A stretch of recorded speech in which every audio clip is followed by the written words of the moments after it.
Alam mo kung ano yung masakit? Yung nagtatrabaho ka, nagsisilbi ka sa ibang tao, ginawa mo ng maraming taon para mabigay lahat ng pangangailangan ng pamilya mo. Maipundar mo lahat ng kailangan ng pamilya, bahay, pagkain, damit, at lahat ng pangangailangan ng isang tao pinundar mo. Tapos ang balik sa'yo, wala.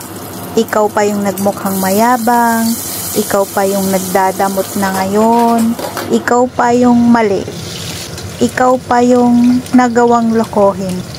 Ang nakuha mong konting konsuelo man lang sana, yung pagsisinungaling at panloloko.